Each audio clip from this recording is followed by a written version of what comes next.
Welcome to my $100,000 stock experiment, year 3, week 4, ending May 8th, 2020. This isn't an endorsement to purchase any stocks that I've bought, nor an endorsement to purchase stocks in general. I'm on a mission to become a great growth stock investor. Watch me on my journey, learn from my mistakes, and celebrate my successes. According to the IBD at investors.com, the market is in a confirmed uptrend. The S&P 500 is holding above the blue line that I put on this chart back in February 22nd, 2019. The daily high-low swing is also decreasing. Thursday was the first day below 1% daily swing since February 21st, 2020. And this index was up 3.5% for the week. The volatility index is also coming down. It closed the week at 27.98, and last week it closed over 37. I like this to be between 12 and 16, but that's not happening right now. 2 months ago, I said I'd be happy if it got below 24, so we're still waiting. Last week, I said I wasn't very excited about buying any stocks, but things started looking better, and I bought a bunch of stocks. On Tuesday, I bought Datadog. On Wednesday, I made a B2 purchase in ServiceNow, and I bought Shopify. And I also bought on Friday Enphase, Quidel Corp, and Slack. Every time I buy a stock, I put a stop limit order 8% below my purchase price. Enphase, which I bought on Friday, I put in my 8% stop. I decided not to raise it this week. I'm going to let it go and see what happens. I do have just about a 1% gain, and I've held it just that one day. Slack, stock symbol WORK. This stock finally broke out over $30 after trying 5 times. I put those 1, 2, 3, 4, 5. And I had volume down at number 6. I did put my floor at 8%, and I went ahead and left it. Franca texted me that she was buying this stock, and so I looked at the chart and I wanted it also. I sold Costco so I could buy this stock. That's something that I'm practicing, getting rid of my losers and buying another stock, hoping it will be a better performer. I've just held this stock one day and it's up 0.4%. When the floor triggers, my stocks sell. This week I sold Alibaba and I sold Costco. Alibaba, my B1 I had a gain in, but my B2 got away from me and I had like 11% loss. Here's the Alibaba chart. On Monday my B1 triggered and then I dumped my B2. Overall, I have a $400 loss in this. I lost almost $700 on my B2, and I had a gain of $200 on my B1.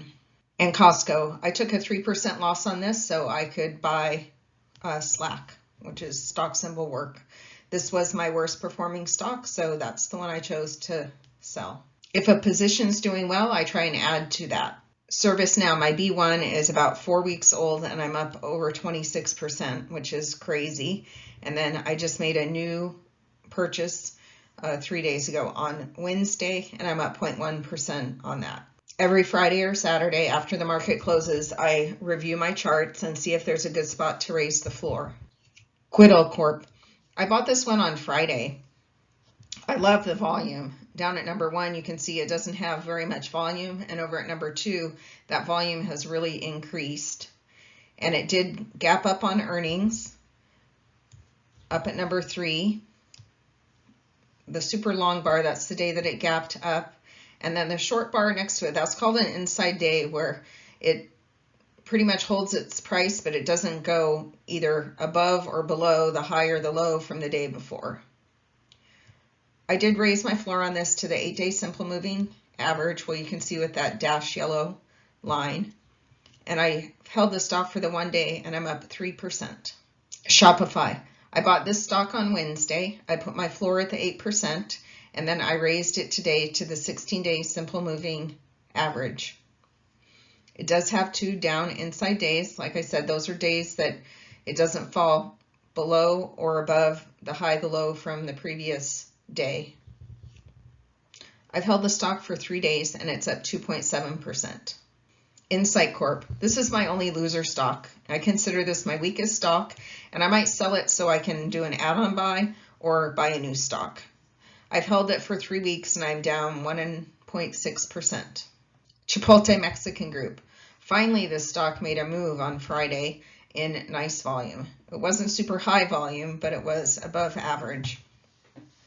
I did raise my floor up on this to the green simple moving average 16-day line.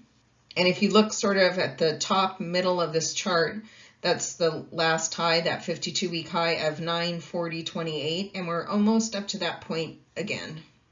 I've held the stock for 2.5 weeks and it's up just about 3%. Viva Systems. I decided not to raise this floor. I raised the floor last week to the 16-day simple moving average, so I kept it there. This stock is basically straddling the 8-day simple moving average, sometimes above, sometimes below, but never really going down to the 16-day. Making a little bit of progress on this stock. I've held it for a week and a half and I'm up 2%. Microsoft had a nice week. This is my stock that I've held the longest. I did raise the floor up to the green 16-day simple moving average. I have 2 buys in this. One I've held about 5 weeks and I'm up 10.7%, and one I've held 3 weeks and I'm up 3.5%. Adobe also had a nice steady increase this week. I did raise my floor up to the 31-day exponential moving average, which is that light blue line. I've held the stock for a week and a half and it's up almost 4%. Another important rule is don't let a double-digit gain turn into a loss. So Datadog, I'm not quite to no loss, but I'm almost to break even here. I've only held this stock for 4 days and it's up 10%. I did raise the floor up to that 8-day simple moving average, which is about 10 cents below my purchase price. Hopefully this doesn't trigger a sell. It had a super nice day on Thursday and Friday, big gains, up in volume. Monday is earnings after the market closes, so we'll see what this stock does. DocuSign also had a great week. I have 2 buys in this stock. One I've held just about 4 weeks and it's up 20%, and one I've held 2 weeks and it's up 11%. I raised my floor to the green 16-day simple moving average. If it triggered that floor, it would capture a gain in both my B1 and my B2. The current holding bar chart makes it easy to see my winners and my losers. Each bar here represents 1 week. So my winners are DocuSign and Now. With Now, the better performer, it was even for just about the 2 weeks and then went up about 10% the next 2 weeks. DocuSign went up, then down, now back up. My only loser is in the yellow Insight Corporation, and you can see that I've held it for 4 weeks and it's below that dashed black line, which is my $10,000 purchase. So I have a slight loss in that stock. I take a look at the weekly percentage change and sort with the losers on the top and the winners on the bottom. The stocks that I've only held 1 week, that's not their gain for the entire week, that's their gain since I purchased the stock. The 2 stocks that performed worse than the S&P 500 are Insight Corporation and Veev. And I do the same for the current dollar gain. This is just on my B1 purchase. I sort it with the losers on the top. Insight, I have a $162 loss in my $10,000 purchase. And the one I find most amazing here is this Datadog. I've only held it the 1 week. It's up over $1,000, almost up as much as Microsoft is in the 5 weeks that I've held Microsoft. My husband doesn't think this chart is very important, but I wanted to show that the industry and sector breakdown, that I am super heavily weighted in software. I also have a smaller amount in medical and even smaller in retail and energy. That small green slice, that's my cash. For several weeks I've been showing this chart and it had an error. I can't believe no one picked it out. There's 3 weeks here where my formula wasn't counting AMD correctly. The lookup wasn't working as expected.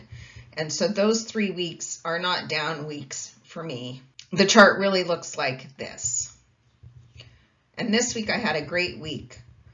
I went up almost $7,000, $5,600 from my existing holdings, $1,730 from my new holdings, and then I lost $127 more than I had lost last week on stocks that I held last week and sold this week.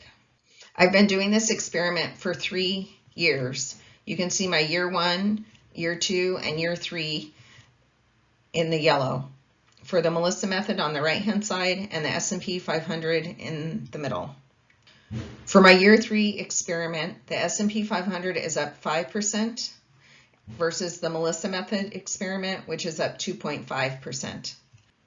I had a great weekly change, 5.1% for the Melissa method, and the weekly change for the S&P 500 in the purple there was 3.5%. I don't have much cash. I'm fully invested in this portfolio. So this week, if I want to buy something, I'm going to have to sell something first. Thanks for watching. Keep an eye out for my next episode, or better yet, subscribe to my channel, The Melissa Method. Don't forget to hit the bell if you want an alert when I post a new episode.